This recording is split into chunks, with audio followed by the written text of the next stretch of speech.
Bueno, es momento de informe periodístico en día a día para recibir a mi queridísima Nicole Descueit. Hoy con un tema muy interesante y ahora, después que hablamos de Ceibal, van a saber por qué les digo. Bienvenida, Niquita, ¿cómo estás? ¿Cómo estás, Ro? Muy bien. Un gusto estar por acá. Bellísima nuevamente. como siempre, estás hermosa. Bueno, entonces Solo estuve eso te quiero a decir. tono, muchas gracias. Estuve a tono un poco con el tema tecnología, entonces, y virtualidad. Exacto. También con el tema Ceibal. Bueno, Sí, pero ahora tal cual. venimos con lo que es educación terciaria. Exacto, y vamos a decirles por qué. Porque justamente se ha presentado un proyecto de ley para crear la Universidad Virtual del Uruguay y justamente para hablar sobre esta iniciativa, qué es lo que se plantea, qué se planea al respecto, es que Niki ha trabajado durante todos estos días recabando información para ver cómo se viene entonces la Universidad Virtual en nuestro país, Niki. Bueno, sí, es un proyecto de ley que se acaba de presentar por parte del diputado colorado Felipe Schipani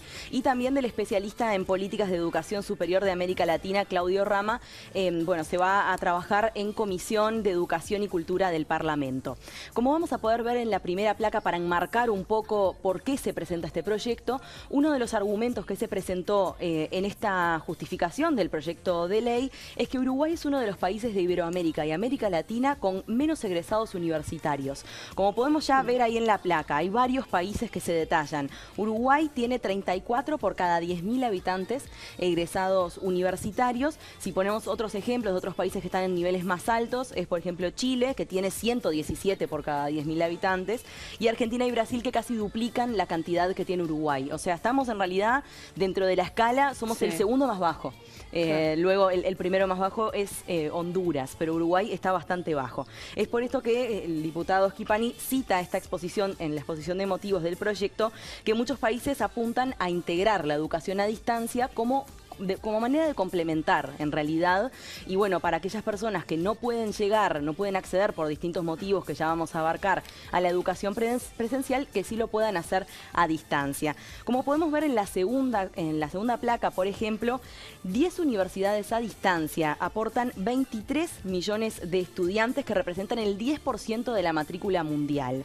Sin embargo, según expone el proyecto, aquí en la región que no está tan generalizado el uso de plataformas virtuales para lo que es educación terciaria, son 9 universidades que abarcan a 1 millón de estudiantes. Esto representa solamente el 3% de la matrícula regional.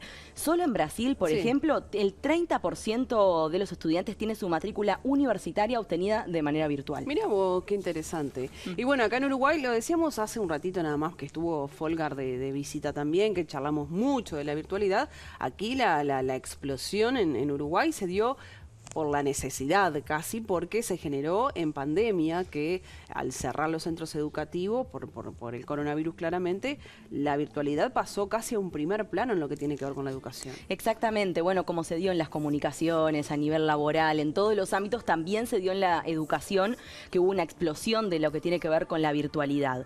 Según un pedido de acceso a la información pública que hizo el diputado Schipani, la Universidad de la República en 2020 dictaba 2.800 cursos que eran completamente virtuales.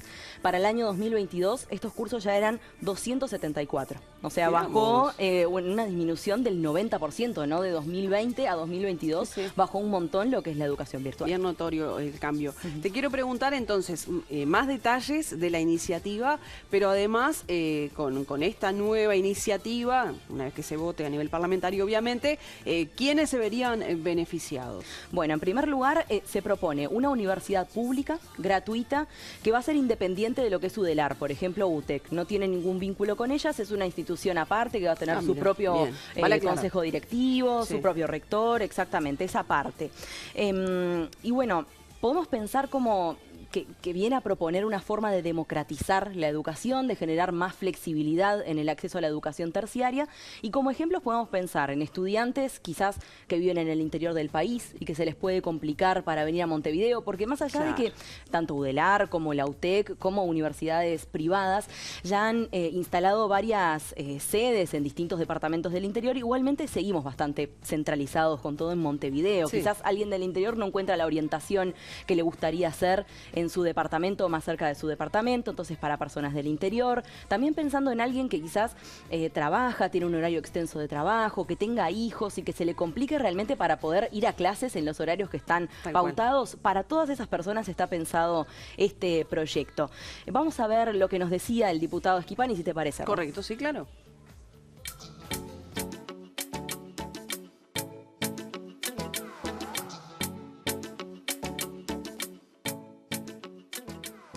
La universidad virtual lo que plantea es una educación flexible. Es que esas personas de repente puedan dedicar todo el fin de semana o todo un sábado o todo un domingo o en la mañana temprano cuando tengan un hueco a estudiar, a interactuar en las plataformas. Ese es un modelo exitoso en el mundo, ¿no? No estamos inventando el agua tibia. Existe en infinidad de países de primer mundo y de América Latina. Ha habido un fenomenal crecimiento de la educación virtual que le ha permitido, por ejemplo, a países como Brasil tener casi un 30% de su matrícula universitaria a través de propuestas de educación virtual, de educación a distancia. Por eso yo creo que es fundamental para el país dar este paso para poblar el Uruguay de universitarios, para tratar de que la enorme potencialidad que tiene el Uruguay en su gente se pueda explotar al máximo.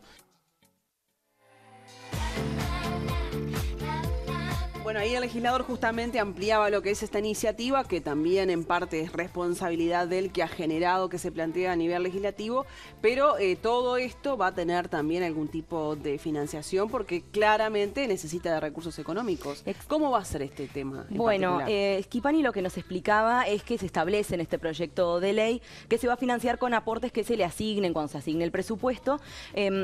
Dijo que va a haber varias fuentes de financiamiento, que ya lo vamos a ver enseguida, lo va a explicar él, pero sobre todo se centra en que el hecho de que haya más cantidad de egresados universitarios con mayor formación se va a ver reflejado en el crecimiento del PBI del país. Vamos a escucharlo nuevamente.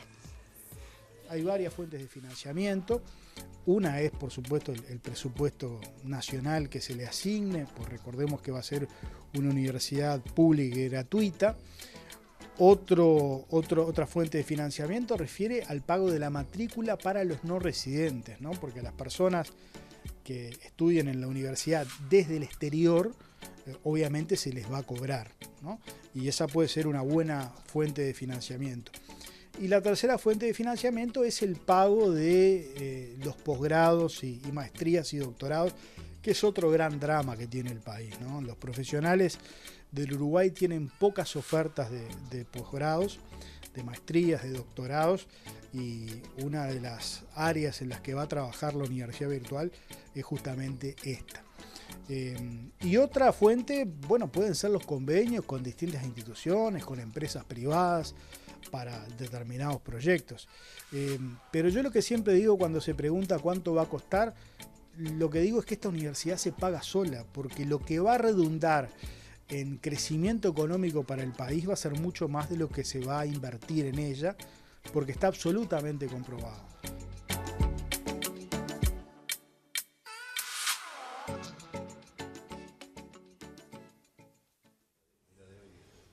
Bueno, y obviamente, aunque resulte esta iniciativa sumamente práctica e interesante, yo te quiero preguntar si en el marco de esta investigación e información recabada has notado algún tipo de visión contraria a que se ponga en marcha.